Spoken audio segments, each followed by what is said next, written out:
antsika manaraka zany dia mikasika ny fahazavana sy ny fahitsiana ary ny fahamarinan'ny baiboly. Ka ny tondrana izany amintsika zany dia mpitandrina avy eto Madagasikara ihany, ka iloko fa hitory teny amin'ny teny malagasy izy dia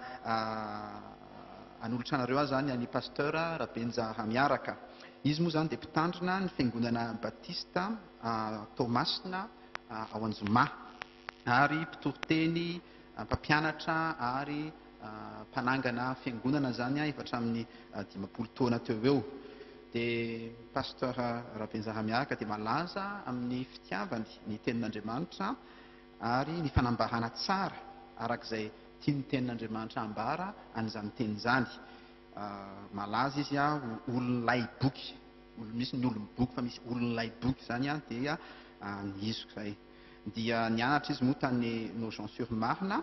ary tany Toronto Baptiste Seminary tany Canada. Dia manambady izy mananjanaka anankiefatra. Dia manainga mavesatra tompoko miantso an'ny pasteur Rabenja Hamiaraka zany hitondra antsika ny fampianarana manaraka zany, mbola mifototra amin'ny baiboly ihany isika, dia mikasika ny fahazavana sy ny fahitsiana ary ny fahamarinan'ny baiboly.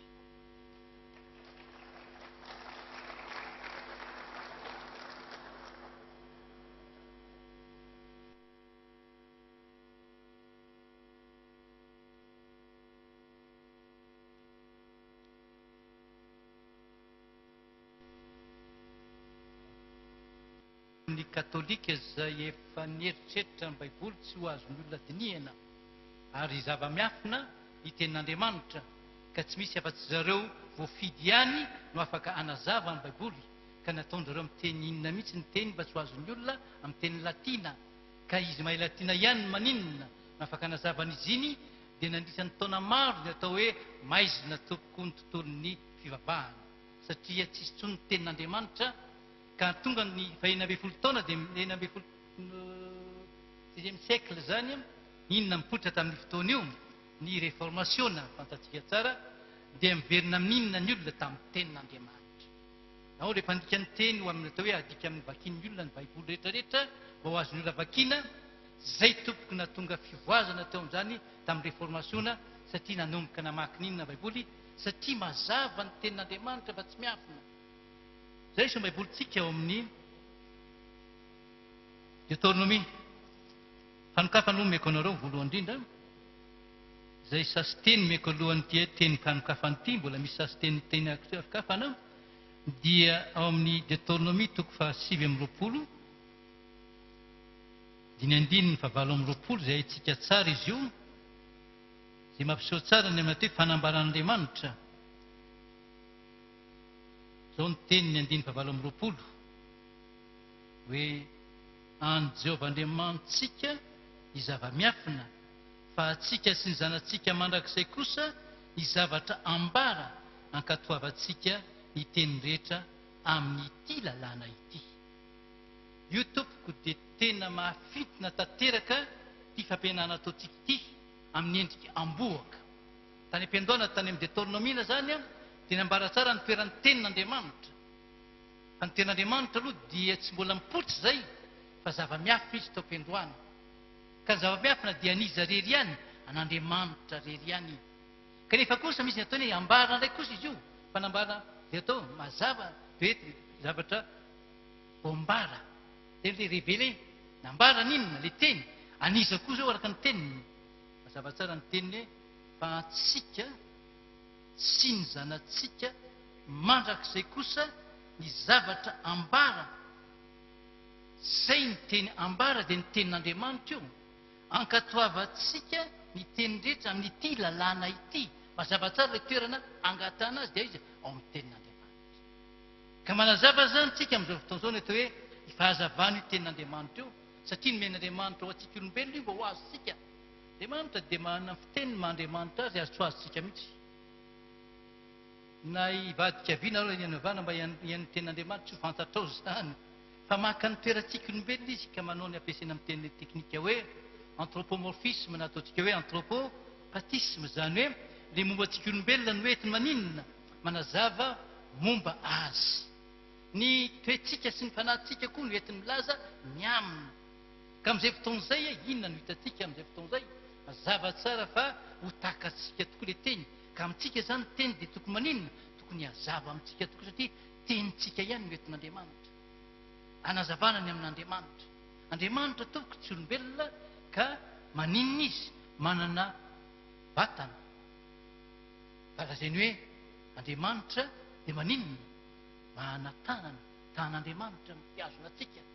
Fa sary zay hitina manazava an'Andriamanitra. Zay mampiseho antsika hoe mazava amintsika zany ny ten'Andriamanitra nataony atao hoe amin'ny zavatra fantany tsika olombelona mba ho lazaina. Fa ny teny fanokafana ny teny omeko anareo dia hoe safidy boky anankiray tsika mba nazava an'izany. Ny ao amin'ny Deutéronomie dia efa ampy ho hazavaina io, mampazava ny ten'Andriamanitra. Satria nanambara Andriamanitra amin'ny alan'izany tokony ho fantatsika ary nosoratany izany zavatra izany. Ary ny anjarantsika maninona? Mandiny izany ho aniza ho hatramin'ny zanany ihany koa. Fa naka ny toriteny toko 12 ny andininy 9 ny tena izy, fa voasoratra moa izany ny andininy 7 ka hatramin'ny andininy 14 farany. Lasa ny eritreritra ihany ny mpandinika raha io no entina manazava ny atao hoe fahazavaninona ny tenin'Andriamanitra. Ho hitantsika fa tena mazava tokoa eo, fa mazava ny tenin'Andriamanitra rehefa jerentsika izy. Ka ny zavatra resahany voalohany indrindra raha mijerentsika dia ny atao hoe toriteny, boky mitoriteny io dia tsorona amintsika fa mahalasa fisaina amin'ny mpandinika maromaro hoe nahoana moa mitoriteny nampiasainy hoe mitoriteny etsona azy. Koa ilaiky moa ny teny Hebreo moa izy io misy ampiasaina izy io, fa tsy any loatra ny olana. Fa le mpitoroteny ny voatonony eo ny amin'ny olona izay manana vahoaka izay hitenenany. Ka mitondra teny izy ho azy zany, dia tsy le vahoaka mena no amin'io fa le izy maninona? Izy manomena tsy ny hoe mpitoroteny, dia matony hoe ekleziasta. Fa ny tena ambaran'izy io dia hoe zavatra roa ndresany mpitoroteny amin'izy io. Zavatra voalohany indrindra raha mandinika isika dia ny hoe ny fahita mpitoroteny ny zava-misy ety ambany masoandro no hita amin'ny bokiny. Fahitany Mosesy ny mpitoroteny ny zava-misy ety ambany masoandro. Dia fijery faharoa koa ratsony hoe ny fitadiavan'ny mpitoroteny ndraiky kosa ny sy mandinika ny fitadiavan'ny mpitoroteny sy ny fikatsahany ny zava-misy ambany lanitra indray. Le ambany masoandro zavatra hitany fotsiny, ny ambany masoandro ndraiky kosa, ambany lanitra ndraiky kosa ahoana? Diniany sy ny trandrahany. Zay mampiseho ny zavatra roa ny amin'ny tenin'Andriamanitra hoe ambaranao ny tenin'Andriamanitra voalohany indrindra tsara zay. Fa hozy izy Solomona hoe Davida hoe ny lalànao ny sitrako izy. Sa tsy hay ny teniny. Lalàn'i Jehova ny sitrany. Eny manona, saintsainy andro manala. Misy zavatra roa izy voalaza amin'izany. Le hevitra voalohany hoe mahita kapobeny ambany masoandro hitanao ny ambany masoandro mazava zay. Ary ny ambany lanitra kosa dinianao izy ka hitanao ny ambany lanitra. Tsy teniteny foana ataon'ny mpanoratra hoe ambany masoandro sy ambany lanitra hoe jeu de mots io kilalao teny fotsiny migatoera. Tsy tompoko, misy safidiny io. Ny ambany masoandro dia mazava ho azy mifilaza amin'izay ho hitantsika amin'ny andininy 9 zay. Fa sasitran'ny fanokafana io metsika amin'ny fotoana io. Ka andeha hidirantsika amin'izay ary ny andininy manaraka rehetra. Fa ny andininy 7 misy dingana 7 izy io manana taratasy daholo nareo dia hoe ny fitanany ny zavatra rehetra mandra-pahitany ny tsara ho an'ny olombelona ka tokony ataony ety ambany lanitra. Afitinitsika zany dia efitra telo no hita amin'izy io. Eo ny ambany masoandro, hitan'ny Solomona zany, ny ambany lanitra ny trandrahany zany, ary nikaroka izy, efa nikaroka eo nalazainy mba ahitany ny zavatra rehetra izay mitranga ety ambony tany ity ka hitadiny inona izy? Ny tsara ho aniza ho an'ny olombelona ka tokony ho ataony aiza ety ambany lanitra. Zay zany no ataon'ny Solomona. Dia raisitsika amin'izay ary ilay lazaintsika hoe famelabelarana ny amin'ny toko 12 andininy 9 ka hatramin'ny andininy 14. Ny andininy 9 ny ataontsika hoe teny voalohany ataony eo. Dia ny andininy 14 ny any amin'ny farany. Dia eo anelanelany misy ninona? famoavoafisany zany mila antsika eo ka ny famohan-kevitra ny saotra masina dia araka miteniny eo amin'ny moty faharoa andiny fadimifolo nazo hoe mizara tsara ny tenin'ny famarina za mizary zany no metina manazavana hoe zara zany coupé amin'ny teny français ka tapahana mihitsy zara zany ohatra zany ka zay tsika anankitelo zany ilazantsika ny zavatra ambara etona zay araka ny ambaran'ny Solomona ihany dia ny hevitra voalohany indrindra dia ataoko hoe ny andin'ny favalo amin'ilay hoe fiandohan'ny rehetrarehetra ny resaka zany zavapoana dia zavapoana ompitoriteny zavapoana ny zavatra rehetra zay ny tenin'ilay mpitoroteny zavapoana dia ny zavapoana ny zavatra rehetra raha mijery ny boky manontorotsika dia izay no ahitantsika satria ny andin'ny favalo ka hatramin'ny andin'ny faefatra ambin'ny folo dia fampitinana ninona ny bokin'ny Solomona fampitina hitantsika io ka voafitinao izy ka azo trazena amin'ny teny français condensé mihitsy izy zany hoe ohatran'le condensé tsara eny maninona mamy tsara tena matimo atapona rano vao maika mety tsara be avy eo tsy zava-ny feno dia feno izy amin'ny farany io aodao zany ny hitanan'ilay inona ny mpitoteny manontolo ao na hitana azy dia hitantsika zany le voalohany le azany hoe filazany amin'izy io resaka ny amin'inona izy zany zavapoana zany velariny eo ny ambanin'ina izy miteny io ambany masoandro raha miresaka ny ambany masoandro itatany foana hoe zavapoana izy zany zavapoana izy zany zavapoana izy zany ny ambany masoandro fa rehefa kosa miteny hoe ambany lanitra dia hafa indray izy ambany lanitra zay mitrandraka indray izy nateny hoe hafa zany ambany lanitra zany azonao ny zavatra ambara amin'ny zavatra ohatra zany dia eo anelanelany zany no ahitantsika an'izany fanazavana zany fanotiny farany ery dia maninona azo atao hoe marotsokevitra farany izy teny farany lazainy iza ny andiny fahatelo teny farany mety iza retin'ny mpitoroteny ka miresaka ny amin'inona izy zany za miresaka an'izany ohatrany tsy miresaka tenin'Andriamanitra izy amin'izany tsy miresaka baiboly izy zafijerevana miresaka an'iza miresaka ny mpitoroteny manao ny mpitoroteny zavapoana no hitany ambany masoandro tena mariny zany raha mijery ny zavamisy tsika toko dia jerena zavapoana ty fiainany tia azao ny teny Solomona raha miteny izy hoe rehefa ny toko voalohany ahitantsika azy amin'ny mpitoroteny toko voalohany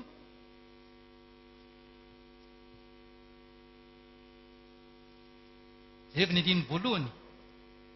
izao ny teniny ny teny mpitoroteny zanaky Davida mpanjaka tany Jerosalema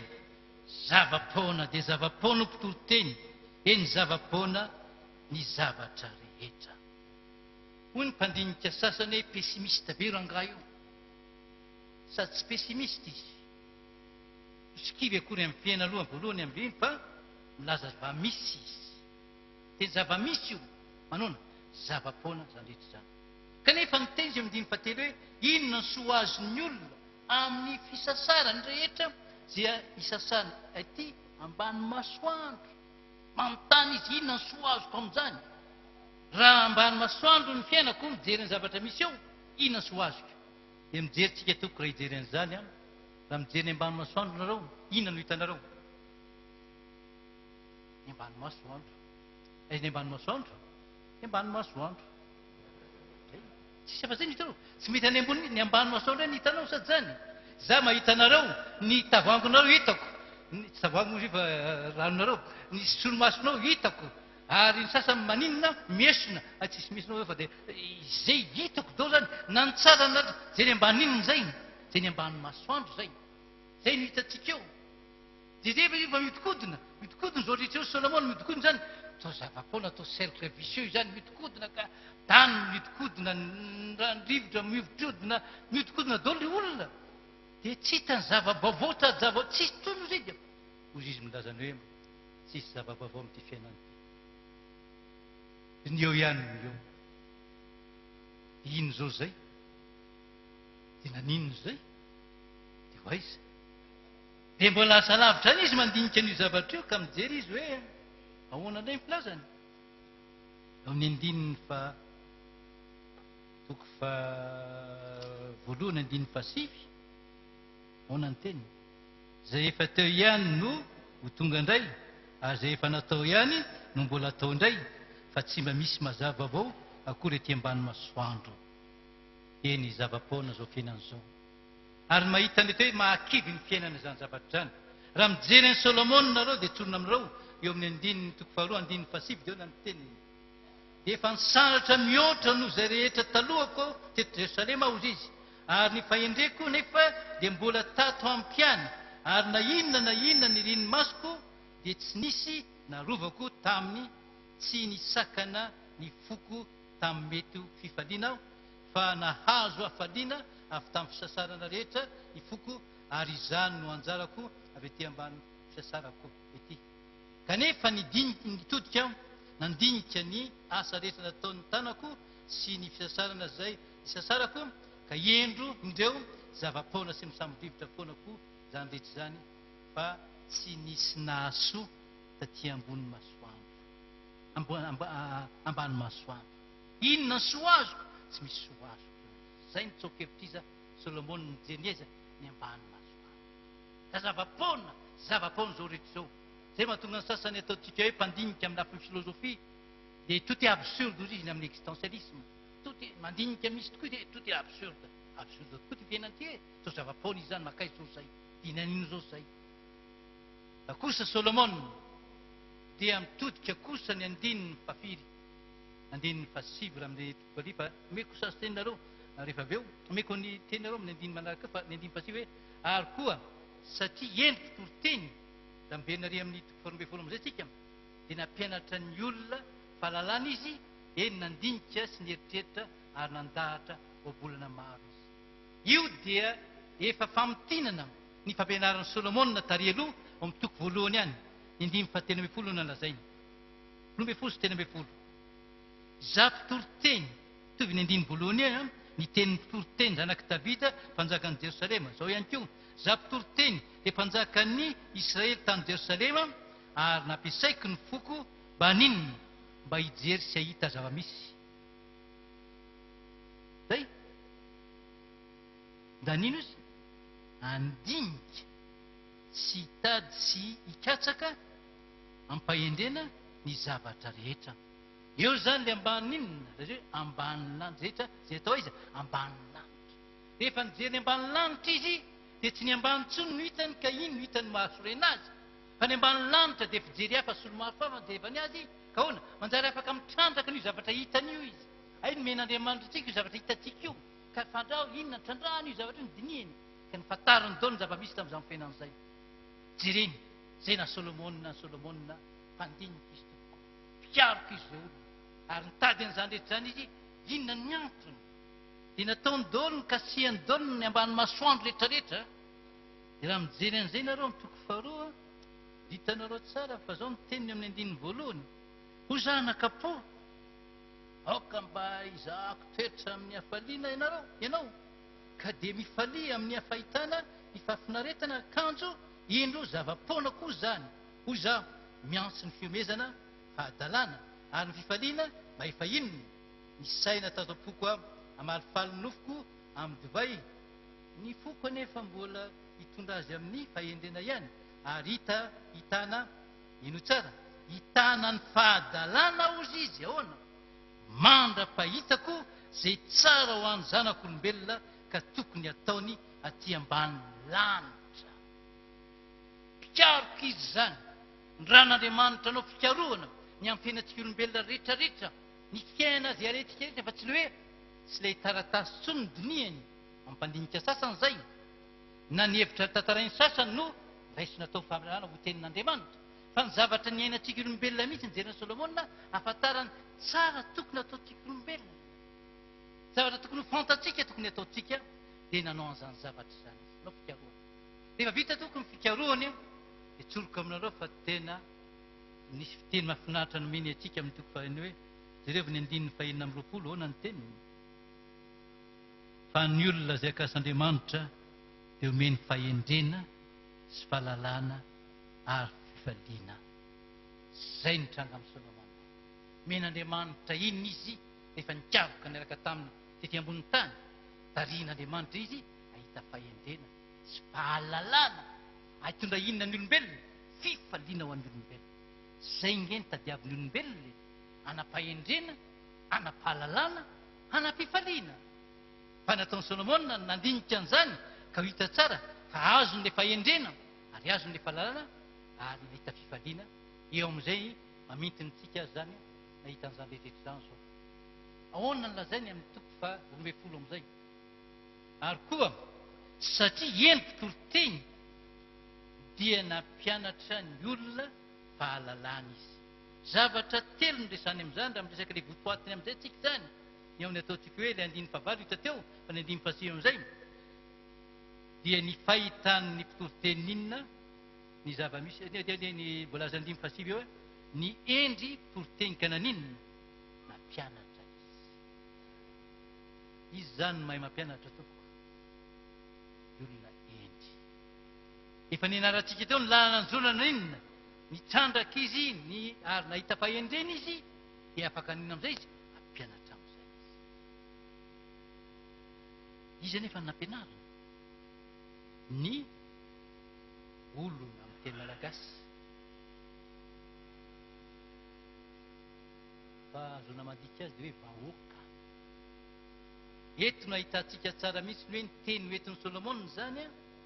dia ilay tenin'Andriamanitra izy io efa avy nandinika izy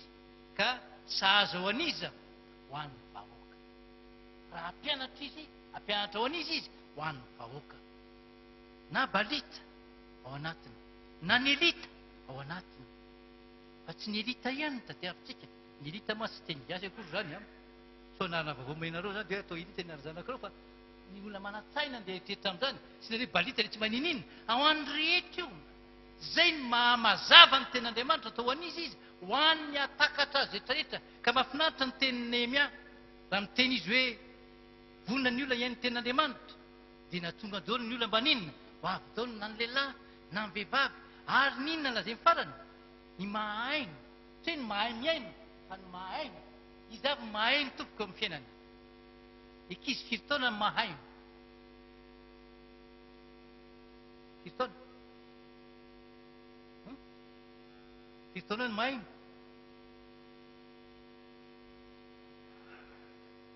Tsy mahay miaino akory fa mahaino. Zazakely vao teraka dia efa mahaino dolodolo ilay olona. Zazakely ary zany dia mila mandre tenin'Andriamanitra. Any am-boaka ary dia efa mandre ny olona. Sanao mbola tsy nandre? Zanakely Elizabeta nanaona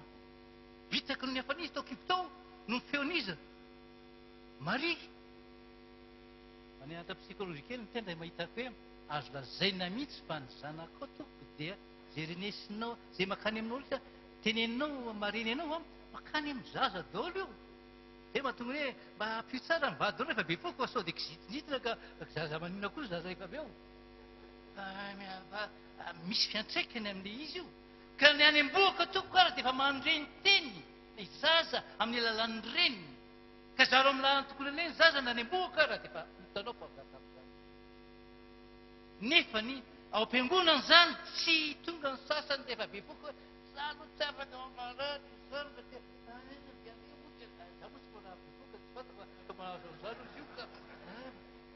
fa inona izy io tena ilaina mandreny zazakely ary ny zazakely ny reny avy amin'ny reniny dia misy fiantraikany aminy io. Gagagagy nareo mahita ny zanako tsy isy nampianako loatra ny reny manao isan'andro san'andro aizany tsy hanao an'izany ko izy. Zaza ary zany mbola tsy teraka akory tompo dia efa iasan'ny tenin'Andriamanitra maika araka ny teny baiboly hoe atra ny am-boaka any tsika dia efa mipanoty sa tsy zany mila tenin'Andriamanitra dia zany ka zatra an'izany ny sofon'ilay zaza indrindra rehefa teraka izy dia mazava amin'ny olona zany teny rehetrarehetra jazonareo teny zany. Ny baiboly zany mazava ho aniza no an'ny zazakely mbola tsy manam-pahaina no ininona ary dia miaiky mihitsy ny amin'ny ankizy rehefa nandinika ny amin'ny ankizy satria tena moa lazaiko hoe mba nianatra fampianatra ihany tena tsinona dia mianatra psychopédagogie zany dia nandinika araka ny baiboly ny tena aizako azy tsara amin'izao fotoana izao noho ny taloha fa tsoroko aminareo fa ny ankizy kely tompoko dia tena magaga zao ny fitenina anay mekarana ambony babary ho anina zany fitenina sa tena miteny hoe ona tompoko izy moa tadiavinareo zao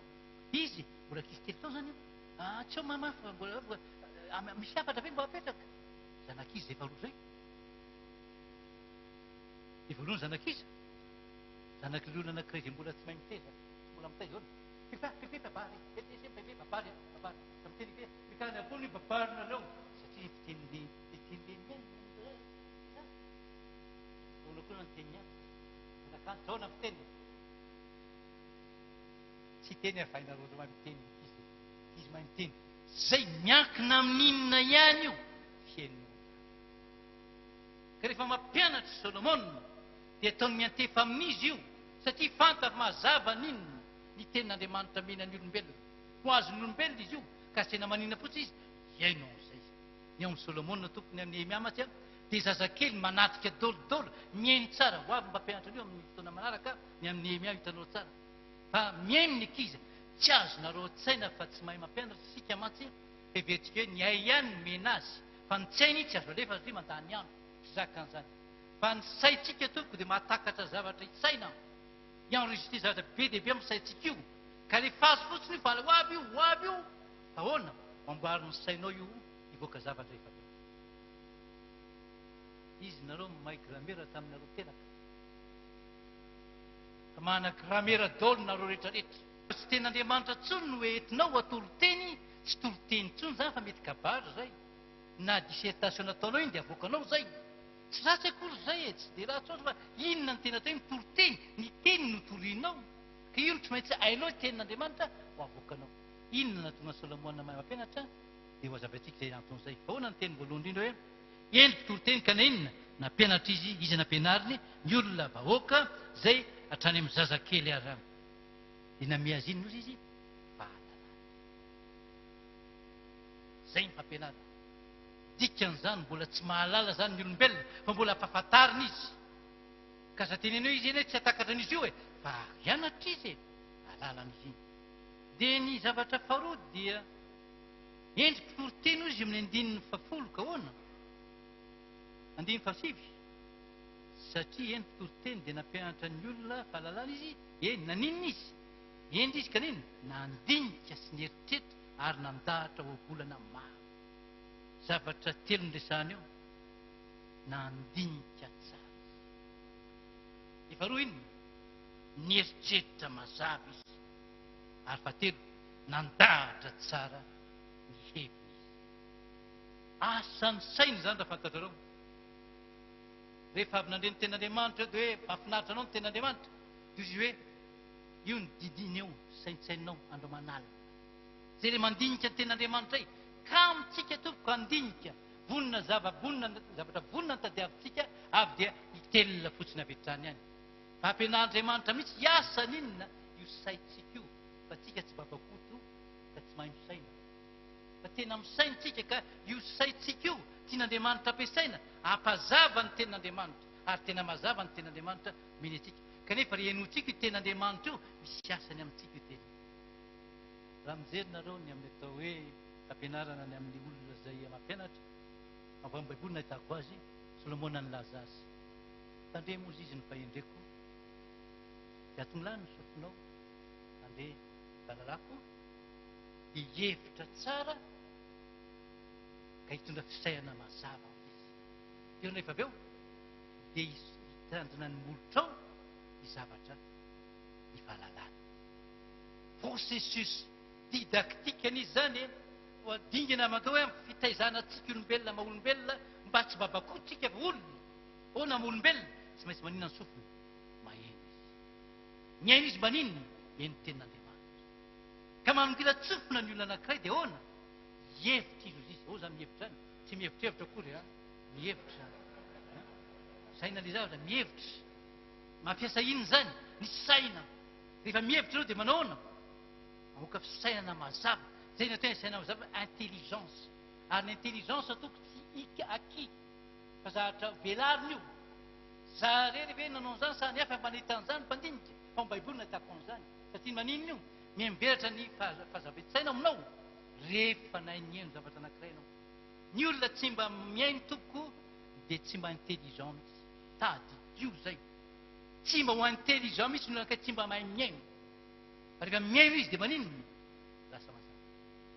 Lasa intelligent izy. Satria miasa ny saina rehefa misy hevitra eny. Noho izany azasakana mihitsy ny olona hiaino ny ten'Andriamanitra. Rehefa miaino izy dia hoana? Hiasa io ten'Andriamanitra io, hiasa ao amin'ny saina. Ka nanapaka hevitra tsara izy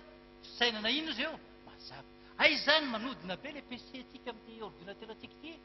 manino io manodina ho inona misy logiciel koa tsy fantatra mamoaka inona zavatra tsara tavoaka eo dia avoaka amin'ino izy rehefa avy eo dia ninona molotao izy hitandrona koa molotao inona zany hoe manao iny ianao na ire amin'ny écran misy ohatra avoakanao a na iny rehefa avy eo na ny imprimante inona solotsaina fa ny tena saitsika mihin'Andriamanitra mihitsy mba finaritra iamin'inona ny tenin'Andriamanitra tsy bibitsika fa olombelona ka mpanota nefitsika dia mbola tian'Andriamanitra ka te hiresaka amintsika izy te hiteny amintsika izy amin'ny alalan'inona amin'ny alalan'ny teniny tompoko ka Solomona nisy nankikaroka aneny zavatra ireny ka hitany mba inona omeny antsika olombelona dia tokony ataontsika olombelona anisan'ny olona anankiray izay nanoratra izy zany ny baiboly kaona ny teniny amin'ny andininy fa manaraka eo hoe nanino Solomona rehefa ohatra endry izy endrika toteny ka naninona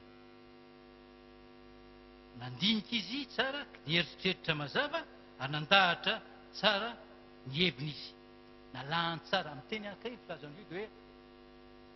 le mandahatra tsara io dia ataontsika hoe systématisé tsara ilay zavatra voalaza voalamina tsara volafitra lehibe zatradingana zany ny kely no hitantsika hoe nandinika tsara dia nieritreritra dia moaka zavatra amin'izay fatsiaro ny Einstein izy misy ty Einstein fa izy misy ty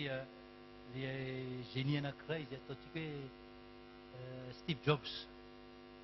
inona mahagénie ny Steve Jobs raha fantatrareo dia izao mivalina namaly tsotra izy hoe il n'y a rien de nouveau sous le soleil il suffit de voir et d'observer d'en faire la méthode du design zay fisainan'izay inoko fa nainy tamin'ny Solomona Solomona oana tsy misy zava-bao zao fiainan'izao fa io zavatra io eo be dia be izy ireo inona ny tarevina vaovao fa be dia be io koa tsy jerena trandrao fotsiny zavatra misy aminao io dia ahoana ho hitanao fa ahoana rehefa zay hitanao dia trandrao io dia mamoka zavatra ianareo zay nge mahatonga ny olombelona mahay manao trano mahay manao zavatra be dia be fa jerena iny dia trandrany iny dia izy mamokatra na fisaina tsy afa amin'izany koa azay ny fianarana ny tenin'Andriamanitra tompoko tsy misy zava-baovao tsika amin'izao fotoana fa efa ampy ny baiboly ampy dia ampy ny tenin'Andriamanitra ary mazava ny tenin'Andriamanitra ndana miainao ny tenin'Andriamanitra io dia ndana trandrao ny tenin'Andriamanitra ho hitanao hamokatra aminao zany tena fa lasa sady ny mpampianarako amin'izay zavatra izay fa ho hitantsika rehefa avy eo izay zavatra izay fa endry mpitoro-teny dia nandinika tsara izy ary nieritreritra mazava ary naninona nandahatra saivitra atao zay asa inona daoly zany fantatreo asa ny saina daoly zany manao zay zavatra zay fa inona zay ny fahendrenana Solomona dia ny fahatelo eny mpitoro-teny ka naninona namoaka teny izy ozy manano teny makitsara amin'ny teny hoe ary mpitoro-teny andinipafolo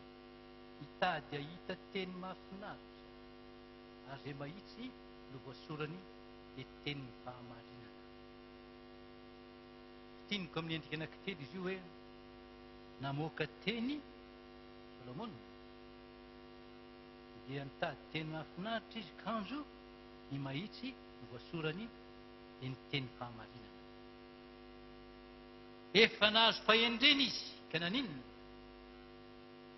voadinika tsara ilay zavatra nataony ka tafavoaka oatr'saina ilay izy aninona amin'izay izy ho any amin'ny imprimante aninona anoratra azy zany imprimerie moa zany anao anoratra izy iny nanoratra izy zany soratana io zavatra io ka rehefa nysoratany manahoana fijeren'ny olona rehetra toko rehefa anoratra inona mamahy azy rehefa anoratra tady zay inona tsy tena hoe votoatany fa le inona dia mahafinaritra ahoana ny fomba ilazako azy io ahoana mahako izy io ahoana tady le mahafinaritra ary Solomona koa mba latsaka amin'izany piège zany fandrika zany hoe haiza le mahafinaritra haiza le mahafinaritra haiza io natsoka amin'ny teny sosany hoe ny mampihebohebo izy io rehefa te hiresaka hoe lanitra mangamanga dia hoe ampisinao zavatra siantifika be va zany lanitra zany dia sahirany io na mantakatra an'le izy dia zany tena manatsaina ianao hoe lanitra mangamanga fotsiny dia inona zay satria ny teny olona anankiray hoe manao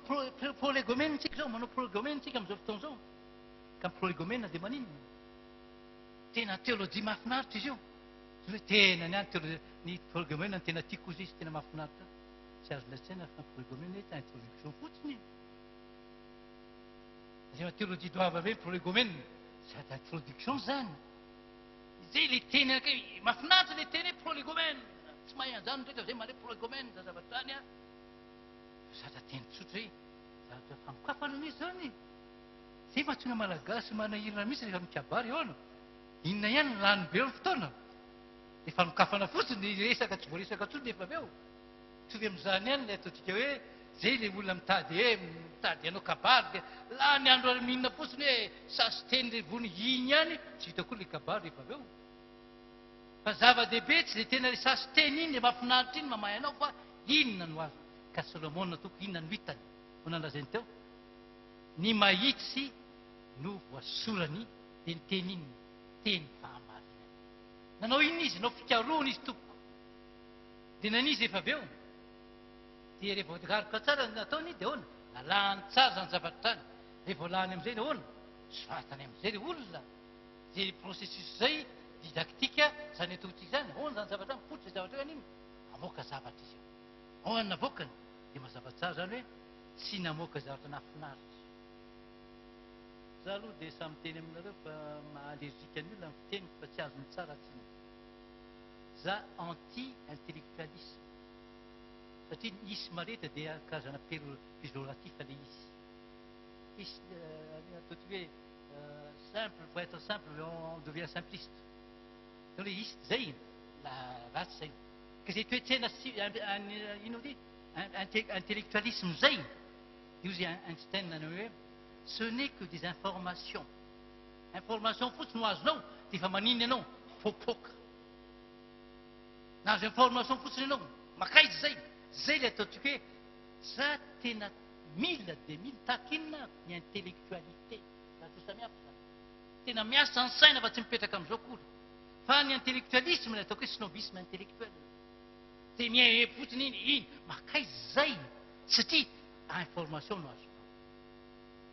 fa tokony mihoatra noho ny information fa an'ino trandraka an'ino ka nahita zavatra zay dia misy mpandiniky olona ho anankiray hoe la tête vide raisonne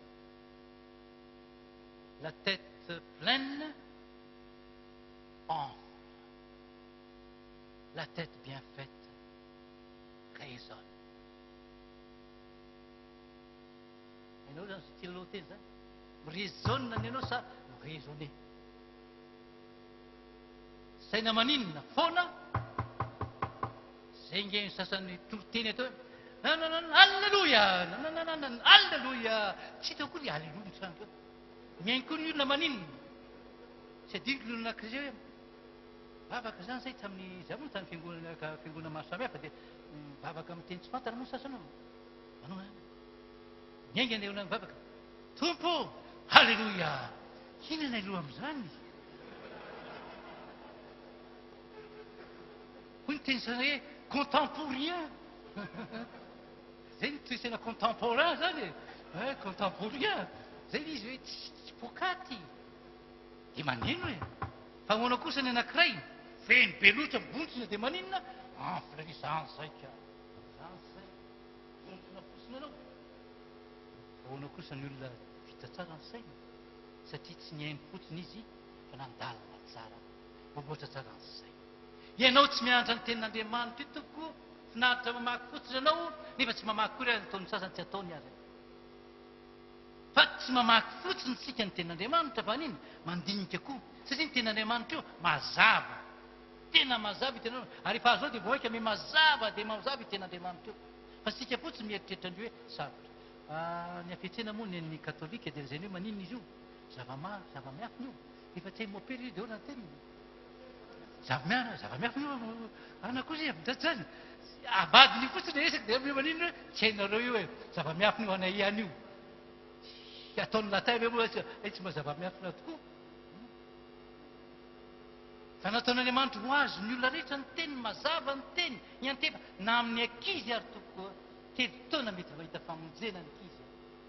fa miasa amin'ny ankizy ny ten'andriamanitra mbola zazakely ary efa miasa io tsy fantatsika traiza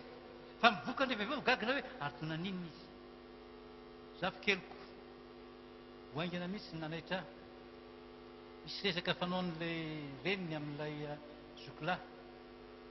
dia teny somary tsy sarotsony le teny nampiasainy fa somary teny sarotsarotra izy io a manitsy an'ilay reniny manitsy azy ny reniny amin'ilay zanan'la zokiny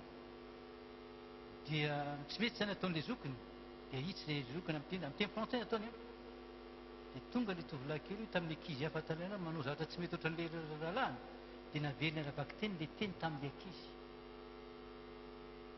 tsy izy akory nampianarina fa iza zokiny izy na ian'ino ety anitsiana olona rehefa ateny frantsay nefa mbola tsy aza miteny frantsay nefa teny mazava hoe manitsy io izy amin'ny fotoana fahaizana miainy tompoko ny zava-dehibe satria nataon'andriamanitra mazava ho antsika ny tenin'andriamanitra sika fotsy mieritreritra hoe zavatra sarotra ka tsy ho takatra io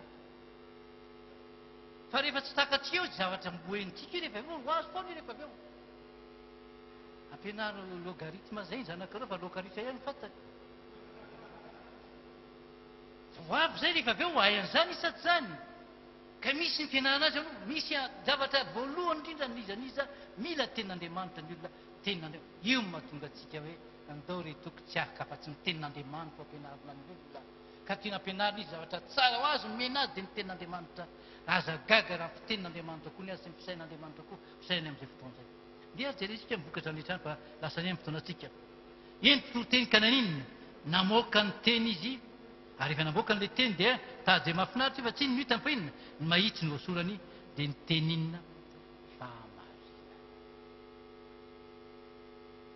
fahalalana ny ten'andriamanitra io dia fahalalana inona ny fahamarinana rehefa mihainy ten'andriamanitra ianao ka maharitra amin'ny ten'andriamanitra ianao dia ona ho fantatrao ny marina hoana ny teny jesosy raha maharitra amin'ny teniko ianareo izy dia hoana ho mpianatra tokoa ianareo ka ho fantatrao ny inona ny marina ary marina afaka anao ho andevo ten'andriamanitra toko dia mazava manova atsika mihitsy ninona teny oentinao dia manova anao fa ndeha jerentsika mihitsy ny asan'ny tenin'andriamanitra mahatonga azy tsara sady mazava ary mahitsy ka isy fakana amintsika ny teniny jerevo ny andiny manaraka ary zany ny andiny fafiry moa zany zo ny andiny faraika amby folo eny ary ny teny endry dia toy ny fanolonan'omby sy toy ny ombo voatsatoka ny mpianangona meny mpianatra iray raha odina fiteny hafa izy io amin'ny teny hebreo a dia azahodina zao hoe ny teny endry dia toy ny fanolonan'omby sy toy ny ombo voatsatoka rehefa nangonina zany hoe inona izy rehefa mandeha anankiray ihany fanolonan'omby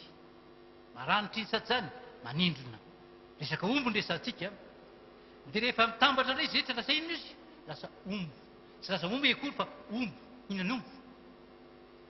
voaombo ahy izy fantsika na teo ombo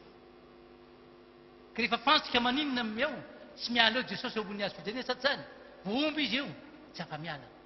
ny tenin'andriamanitra zany manana endrika anankiroa toko dia mazava tokoa raha anankiray fotsiny noentinao efa misy asany izy iny obolana zany resantsika amin'ny fotoana io dia ny obolana anankiray maksima anankiray fotsiny dia efa misy asany mazava na dia andininy anankiray ara dia minoanao fa misy asany lehibe aminao ny andininy anankiray fotsiny toy n'iny fandronan'omby makasara izy andrabana an'izany rehefa izy nareo mbola tsy voatsindro ny tenin'andriamanitra tsangano zay mbola tsy voatsindro ny tenin'andriamanitra tsy kristianina nareo izy voatsindro maniny voatsindrona anyloka satria zany aika ianao am'izao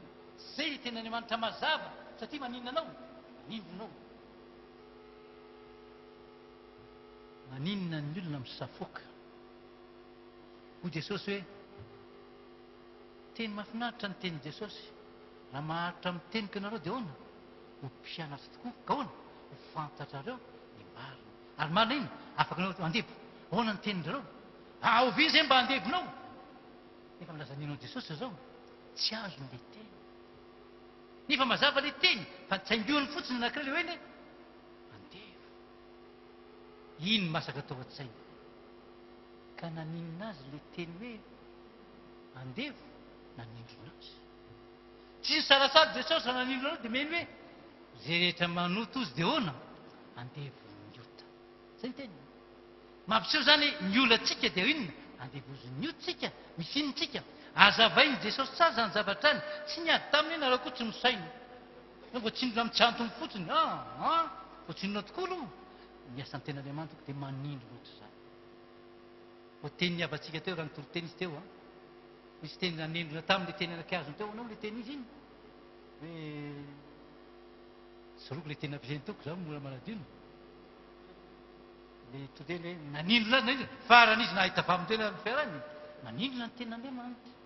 ka zay mahatonga ny mpampianatra rehetra zay iombonana zay tsy niara-nianatra taminy foitsy re olon'olona zany niara-nianatra taminy tsy fanto zay mitovy taona amiko za 78 efa nitondra fiangonana 78 zany evy taona zany zao am'izao fotoana zao eny bebe any ny taonako raha ny araka maolombelona zany fa nampianatra ten'andriamanitra am'izany foana natao asesy ny andininy anankiray toko dia mahavita zavatra ka asesy ohatrany ary ny baiboly ray roa telo azagaga ianao ahita zavatsoa vita ary miboky anankiray dia hoana arena no azonao reo ary ianao mpandinika an'izy io dia tsy misy hoe andeha ho any amin'ny gerizy any amin'ny ho any amin'ny sekondaire mbanininy la ninona ozy sasy la mibangazy io izy izy ka dia aleo mba andeha indray aloha tsy la mibangazy zany ianao mila tsy fa tsy bangazy io koa bangazy io tsy la mibagazy mihitsy ianao amin'ny tenin'andriamanitra satria hitsandraka ny foanao hikarako ny foanao satria hozarainao amin'ny apy izy aveo ary finaritrinao hizaran'ny tenin'andriamanitra tena fifaliana tokony tranga aminao rehefa avy nandinika ianao ka hoe va zany izy zany avay mba isinao avy ianao to mitorotena loatra amin'izay ay izy ty ay noramena ahoana isy mampianatra azy manomana dia vao tsy amerikana koa manao an'izany fa mba vao manaitra ihany manao an'izay manaitra le zavatra mahita zavatra foana ianao ary tsy lany mamino io ahita vavao foana io satria mazava ny ten'andriamanitra vanino tiany mazava ka mahafinaritra ny ten'andriamanitra toko dia mazava amin'ny amin'ny fotoan'iny io mino fotoana fa mitady ny excellence foana andriamanitra excellence moa zany dia samihafa ny atao hoe perfection excellence toko dia milaza ny ataontsika hoe zavatra anankiray mihoatra indrindrindrina noho ny atao hoe bien quel ennemi du bien c'est le mieux ennemi du mieux c'est l'excellence dia ny excellence nefa mbola tsy parfait zay fa ny excellence milaza inona ny tsara lavitra filaza ny tena malagasy dia ny tenin'andriamanitra toko dia efa tsara izy androany fa raha pitso maninona tsara lavitra indray tsara lavitra indray dia hitanao fa mitombo ohatran'izany efi mimpiry any ampianatra ny jaona manontolo efi nitelo manontolo zany andinika ny romanina 7 taona nanao azy toroteny 5 taona tao anatin'ny tsy fahasalamako nandika ny toroteny io arena zany azonao zany arena toko ary tsy very mandeha naiza naiza ao meo miteneninao fa mana ny ten'andriamanitra zarena amin'izay foana ianao naiza naiza na amin'inona na amin'inona satria fenin'inona ianao ten'andriamanitra misaka mitoroteny amilazan'izany fa isan'andro sanao hoe afaka mitoroteny ve ianao raha ady maranao asa mbola hitoroteny alena ka tsy afaka satria masy dissertation foana ataontsika ianao toroteny ianao mamoaka notrany hoe ahoana ny tokoteniko fitiavana ny fitiavana dia teo baka baiboly manao zany fitiavana zao fitiavana dia atao lany andro anao dissertation vita ny dissertation vita tokoa izy amin'ady aloha fa ahoana iny dia efa vizana tena vizana ka io lehibe koa pastor hoe tena be asa mihitsy ina be asa manao dissertation foana izy tsinao sy makaka tsy mandainga izy milaza azy fa ny baiboly tsoko dissertation fa avoaka anao fotsiny efa ao le izy fa ny anjaranao maninona mamoaka an'izay zay ny ilalan'izay teknika zay ifamoahana io tenin'andriamanitra zay makany amin'ny sekoly mamoaka an'izay hevitra zay mba hoe tsika n'izy hitatsika fa mahafinaritra amin'ny ten'andriamanitra tokoa zavatra lalina tena lalinao miny atsika dia ny amin'andriamanitra mihitsinao ao nefa taon'andriamanitra amin'ny alalan'ny teniny rery any ka eo mitranaka ten'andriamanitra izay ihany no fantatrao le miteny aminao zay naloka ninona mivavana zay aloka mivavaka zany toko dia izy amin'andre azy nareo favaizany izy mineninareo hatrany fino za faly mijanona fa za tsy madety nanomboka azy teo efa ao zao efa ao ay misaotra vesaka dia hitatsika tsara ataontsika hoe ino moa ny fanontaniako teo ny aloka ny vavana tsy ny mofy aminy voalohany ino fa nina teny ndraiky zay aloka ny vavana any rehefa mivoaka ny ten'Andriamanitra io toko dia minofa tena tenin'Andriamanitra iny ary tsy azo ampidinana inony ny teny sy le olona tsy afaka hoe teniko iny fa tsy za io fa ny teniko iny migadro ianao amin'ny teninao iny dia ianao iny fa iny za moa navazivazy amin'ny ankizy hoe kapoko ohatrao hoe manjaka hoe tsy tazomiko le izy dia hoe tsy za zany kapoka anao iny fa ny tanako ankizy kely moa anaovako an'izy fa nao lehibe ka tsy arekely zany dadio ny tsy nikasokapa ny tanany izy io dia kapohy ny tanako ka ny tanako nanao io tanako tokoa izy anao za mihitsy koa nao ny tenin'Andriamanitra toko dia tenin'Andriamanitra raha tsy hany tsy tenin'Andriamanitra naroka ninona mivavany ka noho izany maninona miantefa aminao vetrany azagaga ianao fa ny zavatra roa hipotra foanao ny Andriamanitra heninao anao sy ny teny heninao ihany koa Andriamanitra miteny hitanao ary ny tenin'Andriamanitra koa hitanao jereny Solomona ntsika izao ny teniny hoe mamovizy ny azavana ary mahafinaritra amin'ny maso ny mijery ny masoandro azavao raha ianareo manazava an'izany raha mety zany fa mandainga am-babola zany mamy aloha ny azavana ekeny izay fa mahafinaritra amin'ny maso mijery ny masoandro atsangano ny tahana fa marina zany aminareo ireo ny masoandro vanina zamby ianao fa masoandro dia sarin'Andriamanitra zay tsy afaka makany amin'ny mamasina azy tsy afaka makany tsika ary tsy hitan'Andriamanitra tsika nahoana fa amin'ny alalan'iny amin'ny alalan'ny rayon dia ny hazavana iny ny hazavana iny ny tenin'Andriamanitra toko le rayon ka tsy tenin'Andriamanitra tsy ekenao tsy miheno an'izy ianao ka Andriamanitra toko no miteny aminao amin'ny hazavana ka ny hazavana toko dia mahafinaritra zay ny ambanin'ny lanitra toko mahita inao le ambanin'ny lanitra mahita fa ny ambany masoandro iny inao no hitako ino hitako le masona hitako iny masomena hitako iny izy ity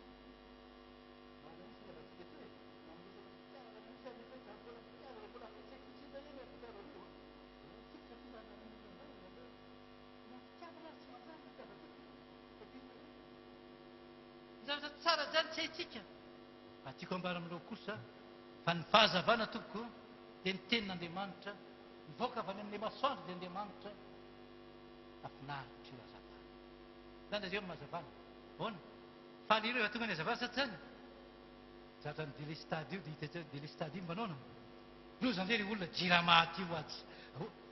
tonga ny hazavana mba nanao avy ianao nandre ny tenin'Andriamanitra halleloia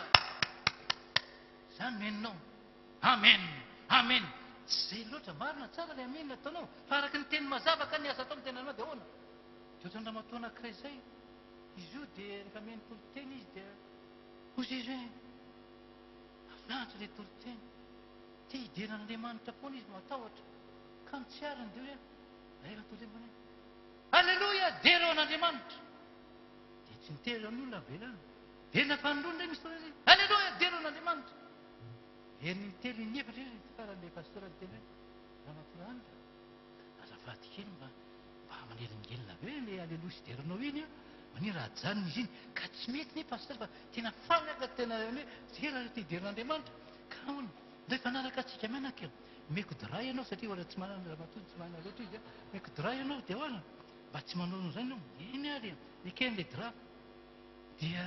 lasa amin'ilay toloteny mahafinaritra be te hideny ramatoa dirany pasteur mandeha le toloteny mandeha mahafinaritra te hideny te dirany pasteur dirany pasteur foana nisy vahiny nandalo ka mitondra toloteny mahafinaritra toko tamin'ny fotoana tena tsy tanany ramatoa tsony fa teniko sa tsy tena mahafinaritra toloteny na misy dirana tsy isy dira dereo an'Andriamanitra ozy izy tsy ho sakanao rehefa miasa ny tenin'Andriamanitra fa ianao ihany tsy mbola niasana mandana mba hiasana Andriamanitra toetsaina tsotra fotsiny ihany maiza mihaino ny tenin'Andriamanitra fa mazava ny tena aza veriny maizina ny tenin'Andriamanitra aza mamita tena marina misy zavatra hodininao manam-potoana ampianarina andrenitsika sa tsy zany ny mazava mandroso amin'intsika l'excellence l'excellence l'excellence masy ny dikany dia tsotra fotsiny ihany hoe c'est un processus dynamique d'amélioration constante et continue ny atao excellence dia mbola tsy tonga ny tanteraka ianao fa manao tsara androany fa maninona atsaraky rapitso indray lafaka rapitso indray zay le hoe hoanina anio hoanina rapitso ozy ny anglisy hoe one by one mahiteny gasy amerikaniny one by one ozy izy dia hoana hoanina anio hoanina rapitso pazapa zay ny ten'andriamanitra fa tsy hoazitsika indray mandeha izy rehetra fa ny azo kosa dia indao ifolan'andriamanitra zay mitenin'ny paoly mba tsindrana mitaoniny atsika hoe sombotsombony atsika aloha sady zany fa mahazo tsika rapitso fafa kely ny sombotsombon'ny paoly hoana ny sombotsombonareo mahazo mofonareo dia sombotsombony sisa tavela manao rapitso ny maninona izy io rehefa rapitso sombotsombony androany dia hoana rapitso inanareo miena sombotsombony nen'andriamanitra me mitombo hoana sombotsombony milehibe ny rapitso mbola sombotsombony foana efa mahazo ao mbola sombotsombony ihany mbola excellent foana ianao tanetsara tady ny tsara lavitra sika zay ny tadiavitsika fa aza mitady ny azo manteraka amin'izao fotoana zao tsy ho azontsika zany fa ho azontsika miangalana fa rehefa azo kosa maninona mifaly amin'andriamanitra finaritra amin'le ten'andriamanitra hoe mazava tompoko ny ten'andriamanitra ary nampiasain'le teny hoe mazava zay sady mahitsy ny ten'andriamanitra marana atsika tompoko ny amin'ny teny esany eto hoe hoana ny tenin'ny endro izy dia hoana toy ny fanolonan'omby sy ny ombo voaombona nomeny mpiandy anankiray le ombo dia hoana lehibe izy tokony atambatra manontolo mihitsy ny asesy dia gaga ianao fa tena matomboka be izy amin'izay fotoana zay le andininy anankiray le manindronao dia faly aminao izy tady tsaraneo rapitso fa zao ny andininy manaraka dia aseseo mihitsy raha mandinika ireo hebreo mampiandranao bolana zay fa tonga amin'ny andininy fa valo amin'izao fotoana zao atoko fa tena folo amin'izao fotoana zao fa gaga ianao fa hobolana samihafa daolo ny samihafa hobolonao tena misy fifandraisany daolo zany rehetrety zany satria natambatra izy eo inona ho lasa corpus anankiray lasa tena anankiray ny ten'andriamanitra ary rehefa izy mitambatra indray dia wow tsy miala tsony le zavatra aveo tena mipetraka tsara ka zatra mba mianatra ten'andriamanitra nareo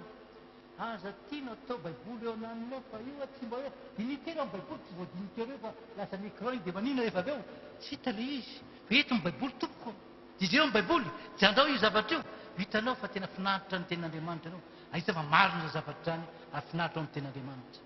lina ny zavatra tranga rehefa aveo asehony tsara mihitsy hoe toy ny ombo izy io izy fa nomeny izy io tompoko mpiandry iray ny soratra solomona zany resany eto dia boky mipitovy teny aona izy io inona na zay nomeny mpiandry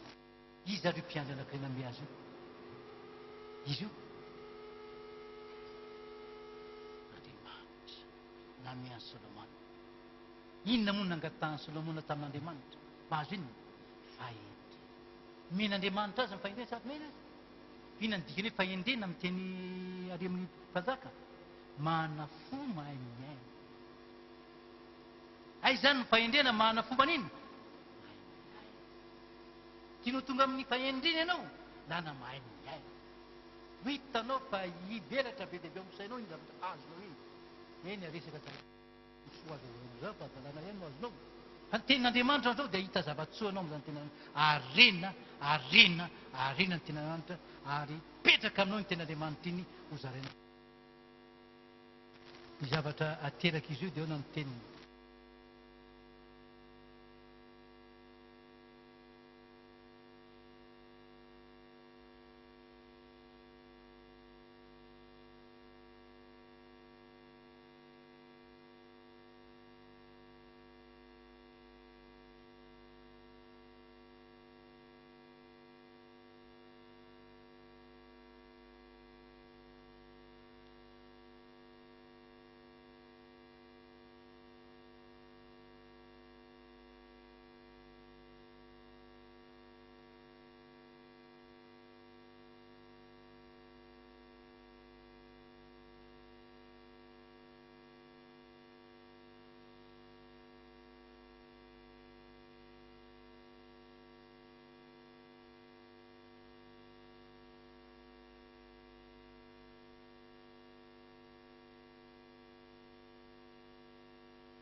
izay na ny olana raha tsy mivoaka amin'ny feoko resaka ny amin'ny resaka faranteo zava nino anatra nino anatra ny olona atsika toko tsy maninosika tsy mino le zavatra lazay anao mandrakariva rehefa sena tsy haitsika izy io dia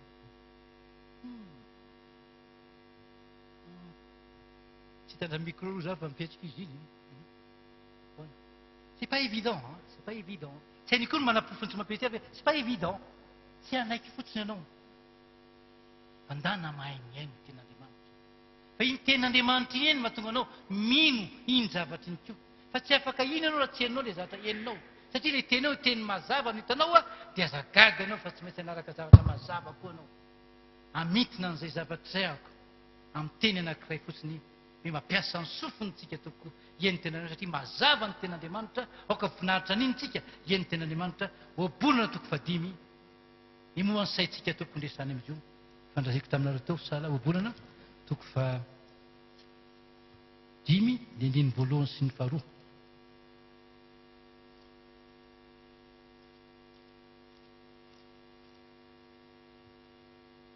anaka tandremony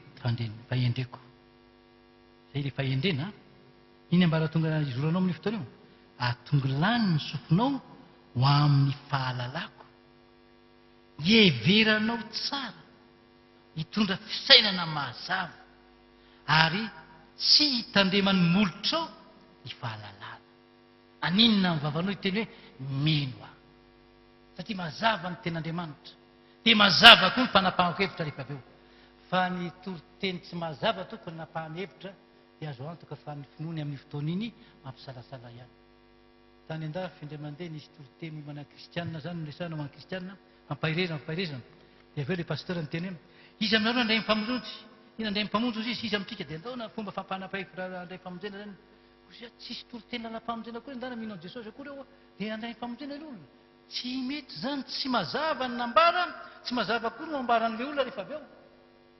fa rehefa mazava toko ny tenin'andriamanitra ka baiboly lazabenao azagagy anao fa velona sy mahery ny tenin'andriamanitra ampaninina ny olona ampino azy ka ino izy satria mazava ny zavatra azony ary mazava koa no lazainy rehefa avy eo anontany aminareo ara zao mifalytenin'le olona mitery hoe mino an jesosy tompo toy hoe dia mino andriamanitra izahay tompoko ino za satsy nino io any dia fantatra hoe tsy mino zany fa rehefa nazava hoe mino an jesosy tompo londena ianao ianao ny resany dia izy hoe izahay indray ny ataony aza lehibe azona le izy fa ianao ny tadiaviny mazava koa ny finoana ny famonjena ka ny farany dia farany lazainy amin'ny hoe mahamaranako ny teny ihany satria voasoratra izy io dia ny andinin'ny farany ny teny ny endry dia maninona aseho an-tsara koa hoe teny farana ataon'ny mpitoriteny dia mamintina azy rehetra hoe mahatahoran'andriamanitra ary tandreminy didiny ary zay ataony rehetra ny hoentiny aninny entin'andriamanitra aninona fitsarana teny farany fampanovan'ny zavatra nitoriteny solomona amin'ny fotoana io zay tenin'andriamanitra miasa amin'le olona zay mazava tokoa dia inona ny tokony ataon'ny olona fitininy zany lesona mihina tamin'ny toriteny ireny taona ny olona mba ninona matahotra n'andriamanitra zay matahotra n'andriamanitra hoe tokana ihany matoky azy manaiky azy ary makatoh azy mino azy oanatentitra ary anankiray farany eo nozy izy ary maninona ny ratso izy izy tandremo tandremo iny andriamanitra no iny atahoranao fa ny teny kosa ho inona hoana ataony teniny tandremo tsy misaraka andriamanitra sy ninona sy ny teniny toko ka ianao finaritra amin'iza amin'andriamanitra ka matahotra azy ianao ny olona matahotr'andriamanitra tokoa maninona mitandrina n'inona mitandrina ny teniny fa totsy mitandrina ny teniny ianao andriamanitra ny tsy atahoranao izy masy ny teniny mandeha rangaha zay hoe za ozy tsy mamiangona nareo mba nareo miangona foa za tsy samy miangona misy vany oatra nareo tsy matahotra andriamanitra koa za matahotra andriamanitra tsy andanako miangona any tsy hainy dika iny matahotra an'andriamanitra fa matahotra andriamanitra dia mahalala hoe andriamanitra rery ihany no tena tsy miova masiny manakaraha tena mpamonjy atsika ka izy noeketika maninona karakara ny fiainatsika koa solomona hoe hitady zay tsara ho aniza ho an'ny rehetra zay tokony ho ataony inona tokony ataony iaino ny ten'andriamanitra manapa-kevitra n'inona andray zany ten'andriamanitra any ka ino zany ten'andriamanitra zany zay ny ataony solomona hitatsika zany ny atsara ny ten'andriamanitra to ny hazavan'ny ten'andriamanitra mahitsy ny ten'andriamanitra izany taonantsika ninona na tia ny ten'andriamanitra dia zay moa ny asanay zay samihafa izahay sy akory tsy mihitsy ny ambananay fa gaga iray any satria na maha iray anay tokana rery any ny ten'andriamanitra dia engane ka mba anisan'ny olona izay tena atahotra amin'andriamanitra tokontsika sady hitarina ny teny hatranetrana fa ny amin'ny tianako an'izy io dia teny momba ny an'i Solomona zany hoe la perspicuité de la Bible, c'est ce que l'on écoute attentivement, se conçoit bien et s'exprime clairement. Bobolina toko fadimy io nahodiko fiteny ohatr'izay mifilaza azy. Nina ny boileau kely rahafatana boileau nareo nampiasan'io teny izy apahana. Dia hoe ce qui se conçoit bien s'exprime clairement. Fanampitsika teny ahoana ny itsika hoe ce que l'on écoute attentivement se conçoit bien et s'exprime clairement. Araka ivavakantsika tokoa. Andriamanitra ranay io dia misaotra anao tokoa izay satria manana teny mazava izahay. Mahitsy ary tsy misy miafinafina fa mitondra famonjena ho anay. Fanambaram-panavotana menao Andriamanitra dia ny teninao. Ampianarinao izay anatoetra natoka anankiray ihany. Dia hiaino anao ary nefa raha ny ino anao koa. Efa ny teninao no hiasa aminay, ahatonga anay ino hatranetrana ihany koa tsy anaiky ny teninao. Ko ampianaritra Andriamanitra finaritra ihany ny teninao, andinika ny teninao, ara-pitondra ny teninao kosa dia finaritra izahay. Tsy zara afa-tsy ny teninao rery ihany. Zaratsara ny tenin'ny famarinana araka ny ambaran'ny apôstôly Paoly. Izany babaka izany dia ataonay indrindra amin'ny alalany tenay dia Jesosy tomponay. Amen.